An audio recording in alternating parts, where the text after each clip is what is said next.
সদস্য শাহরুল কবির খান ভাই রয়েছেন, আমাদের নির্বাচন পরিচালনা কমিটির সদস্য মুস্তাকুর রহমান ভাই। আপনারা জানেন যে ত্রয়োদশ জাতীয় সংসদ নির্বাচন এবং গণভোট আজকে কিছুক্ষণ আগে সম্পন্ন হয়েছে।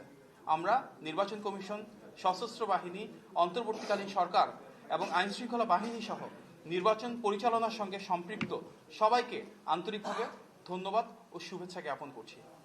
এই নির্বাচনে সহিংসতার কারণে অনেকেই আহত হয়েছেন, নানা কারণে অনেকেই দুঃখজনকভাবে নিহত হয়েছেন।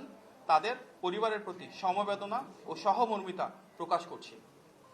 আমরা দেখেছি নির্বাচনকে বিতর্কিত করবার জন্য গতকাল রাত থেকেই বিভিন্ন জায়গায় যে সহিংসতা, কারচুপি ও কালো টাকার মহোৎসব হয়েছে, তার প্রেক্ষিতে যারা নিরাপত্তার দায়িত্বে ছিলেন তারা অত্যন্ত গুরুত্বপূর্ণ ভূমিকা পালন করেছেন।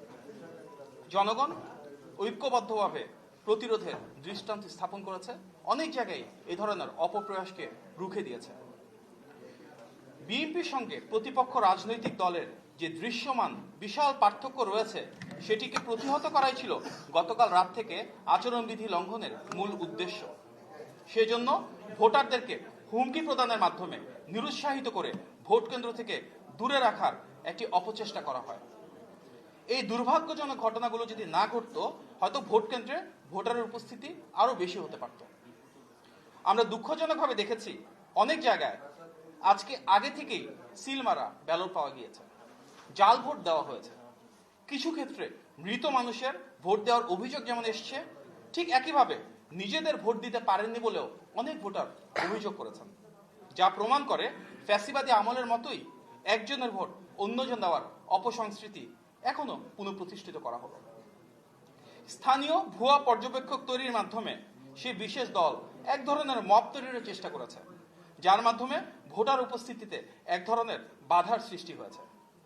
সেটা অনেক আগে থেকেই আমরা নির্বাচন কমিশনকে অবহিত করেছিলাম।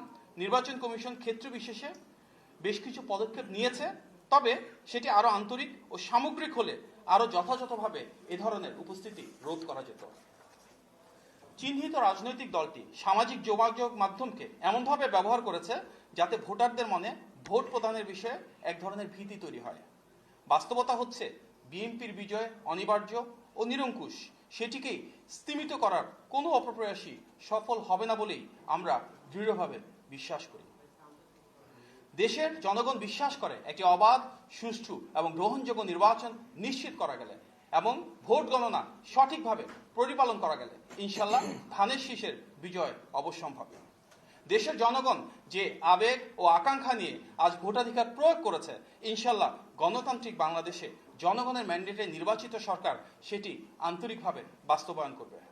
গণতন্ত্রগামী জনগণকে উদাত্ত আহ্বান জানাই আমরা, ভোটের ফলাফল নিশ্চিত করার পূর্বে কেউ ভোট কেন্দ্র যেন ত্যাগ না করেন এবং বিএনপি এবং অঙ্গ ও সহযোগী সংগঠনের যারা নেতৃবৃন্দ নির্বাচনের দায়িত্বে রয়েছেন তারা যেন গণনা ও ফলাফল ঘোষণার সময় সেখানে উপস্থিত থাকেন, যেন কোনো ধরনের অসঙ্গতি তৈরি করা না হয়।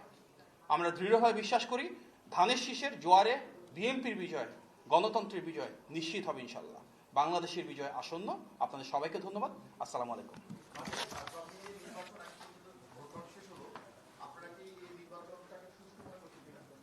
আপনি মনে হয় যে ডক্টর মাহাদি আমিন তার যে লিখিত বক্তব্য যেটি দিয়েছেন তার মধ্যে থেকে এই ব্যাপারে সুস্পষ্টভাবে এই কার্যক্রমের সাথে নির্বাচন পরিচালনার সাথে যারা সংশ্লিষ্ট ছিলেন তাদেরকে ধন্যবাদ জানিয়েছি। আপাত দৃষ্টিতে সেই ক্ষেত্রে আমাদের অবস্থানটা খুবই পরিষ্কার যে আমরা মনে করি যে নির্বাচনের প্রক্রিয়ার একটি অংশ এখনো বাকি আছে, সেটি হচ্ছে গণনা, এবং তারপরেই বোধহয় প্রকৃতপক্ষে মতামত দেওয়া হলে সেটি হবে প্রকৃত মতামত।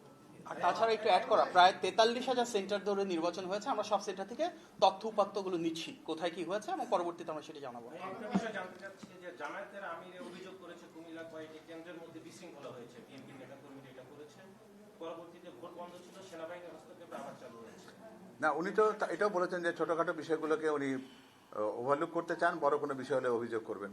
আমার মনে হয় যে নির্বাচনের ক্ষেত্রে বাংলাদেশের ইতিহাসে বা বাংলাদেশের নির্বাচনের ঐতিহ্যে এরকম সাময়িকভাবে ভোট গ্রহণ স্থগিত থাকা এবং পুনরায় চালু হয় এই ব্যাপারটি নতুন কোনো সংস্কৃতি না, সুতরাং এটি উল্লেখ করবার মতো কোনো বিষয় বলে আমরা মনে করি। তবে আমি একটু অ্যাড করছি, আমরা কিন্তু একটু আগে যে কনফারেন্সটা করেছিলাম বিকালে সেখানেও বলেছি কুমিল্লার মুরাদনগর, নোয়াখালী, হাতিয়া এবং বেশ কিছু জায়গায় অনেক অসঙ্গতি রয়েছে, সেগুলো নিয়ে আমরা পরে বিস্তারিত আলোচনা করব। সামগ্রিকভাবে 300 আসন এবং 43,000 কেন্দ্র থেকে প্রাপ্ত পূর্ণাঙ্গ তথ্যের উপর ভিত্তি করে।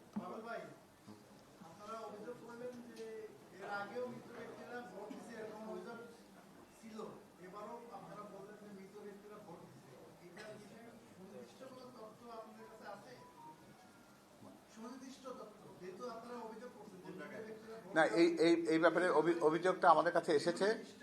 সেই অভিযোগটা আপনারা যদি জানতে চান তাহলে আমরা এই ব্যাপারে সুনির্দিষ্ট যে তথ্যটি আছে সেটা আপনাদেরকে পরে সরবরাহ করব। আপনারা এখানে বলতে পারেন যেহেতু অভিযোগটা আপনাদের কাছে সরাসরি আসছে এবং আপনারা অভিযোগটা উপস্থাপন করেছেন।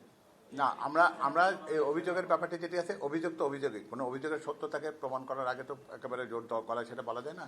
আমরা একটা দায়িত্ববান রাজনৈতিক দল হিসেবে আমরা মনে করি যে আমরা যে কোনো কথাই বলবো সেই কথার ভেতরে যেন বস্তুনিষ্ঠতা থাকে। এটি অভিযোগ হিসেবে এসেছে, আমাদেরকে পুরো বিষয়টাকে একটু যাচাই বাছাই করে আমাদের একটু সময় দিন, আমরা এই ব্যাপারে আপনাদেরকে পূর্ণাঙ্গ তথ্য দেবো। জামাত বলেছে তারাও আইন শৃঙ্খলা রক্ষাকারী বাহিনীকে ধন্যবাদ জানিয়েছে, ভোট সুষ্ঠু হয়েছে এটা বলেছে, আপনারা বলছেন ভোট সুষ্ঠু হয়েছে, কিন্তু ওনারাও কাউন্টিং এর বিষয়ে আশঙ্কা প্রকাশ করছে, আপনারাও কাউন্টিং এর বিষয়ে আশঙ্কা প্রকাশ করছেন। সেক্ষেত্রে এটি কোনো শেষ পর্যন্ত রেজাল্টে কোনো প্রভাব পড়বে কিনা আসলে? হ্যাঁ, খুবই গুরুত্বপূর্ণ একটি প্রশ্ন, কারণ আমার মনে হয় যে দিন শেষে ভোটাররা যে ভোটটা দিয়েছেন সেটি গণনায় তার প্রতিফলন দেখা একটা ভোটার বা একজন জনগণ হিসেবে তাদের যেমন প্রত্যাশা, একটা রাজনৈতিক দল হিসেবে আমরা এই নির্বাচনের প্রতিদ্বন্দ্বিতায় ছিলাম। আমাদেরও তো মাঠ পর্যায়ে কিছু পর্যালোচনা আছে এবং সেখান থেকে আমাদের একটা সুস্পষ্ট ধারণা আছে যে আমাদের নির্বাচনের প্রত্যাশিত ফলাফল কোনটি।